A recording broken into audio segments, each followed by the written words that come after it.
विद्यार्थियों, हम सरकार के अंगों की बात कर रहे थे और उसमें कार्यपालिका देख रहे थे। कार्यपालिका जो भारत की केंद्रीय कार्यपालिका है, उसमें राष्ट्रपति, उपराष्ट्रपति, प्रधानमंत्री, मंत्रिपरिषद और महान्यायवादी को शामिल करते हैं।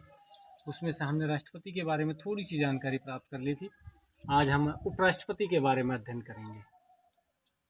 सबसे पहले संविधान के अनुच्छेद 63 में उपराष्ट्रपति पद का उल्लेख है, अर्थात अनुच्छेद 63 के अनुसार भारत का एक उपराष्ट्रपति होगा। तो ये कंपटीशन की परीक्षाओं में ऐसा प्रश्न पूछ लिया जाता है कि उपराष्ट्रपति के पद से संबंधित अनुच्छेद है, तो उत्तर आएगा हमारा अनुच्छेद 63।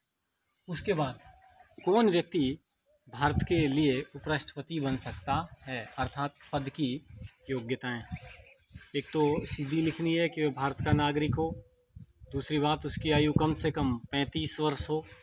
राष्ट्रपति के लिए भी ये दोनों योग्यताएं तो चाहिए ही चाहिए। राष्ट्रपति के लिए भी भारत का नागरिक हो, आयु कम से कम 35 वर्ष हो।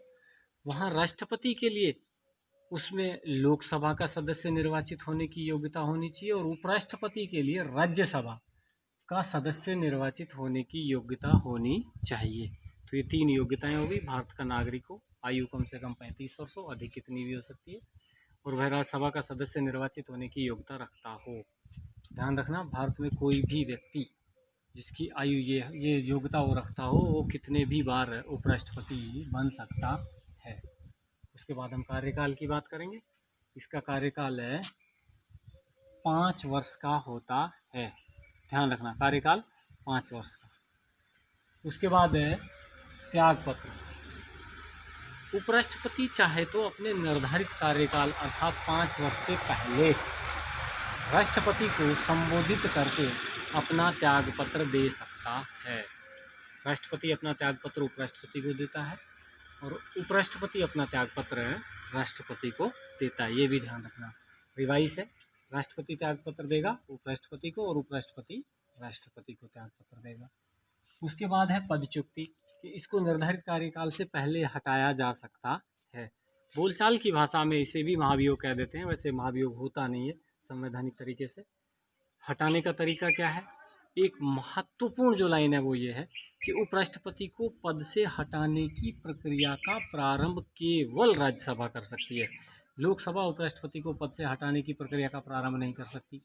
अगली बात, हटेंगे कैसे उपराष्ट्रपति? कि राज्यसभा अपनी कुल सदस्य संख्या के, इसमें निर्वाचित और मनोनीत दोनों सदस्य शामिल होंगे, कुल सदस्य संख्या के साधारण बहुमत से एक प्रस्ताव पारित कर दे और उस पारित किए गए प्रस्ताव को लोकसभा समर्थन कर दे और लोकसभा भी अपनी कुल सदस्य संख्या के साधारण बहुमत से उसे पारित कर दे, तब फिर उपराष्ट्रपति को अपना पद छोड़ना पड़ता है।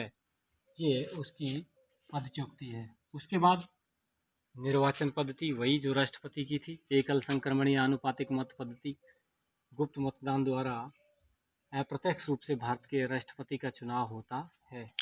राष्ट्रपति के चुनाव में भाग कौन लोग लेते हैं, अर्थात कौन व्यक्ति राष्ट्रपति को चुनते हैं?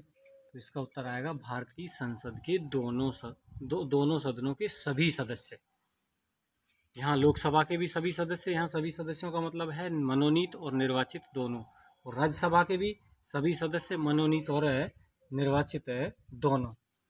एक महत्वपूर्ण जो लाइन है वो ये कि उपराष्ट्रपति जो होता है वो राज्यसभा का पदेन सभापति होता है। यहाँ पदेन सभापति का मतलब ये है कि जो व्यक्ति भारत के उपराष्ट्रपति के पद पर होगा वही व्यक्ति आवश्यक रूप से राज्यसभा का सभापति भी होता है।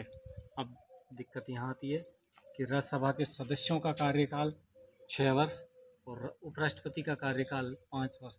विद्यार्थियों ध्यान रखना, ये जो उपराष्ट्रपति हैं वो राज्यसभा के सदस्य नहीं होते हैं, लेकिन ये पदेन सभापति होते हैं, इसलिए इनका कार्यकाल 5 वर्ष और राज्यसभा के सदस्यों का कार्यकाल 6 वर्ष होता है। उपसभापति होता है जो राज्यसभा का, उसका कार्यकाल 6 वर्ष होता है। आज के लिए इतना ही, धन्यवाद। इस बोर्ड पर जो लिखा हो उसको आप अपनी नोटबुक में उतार लेंगे।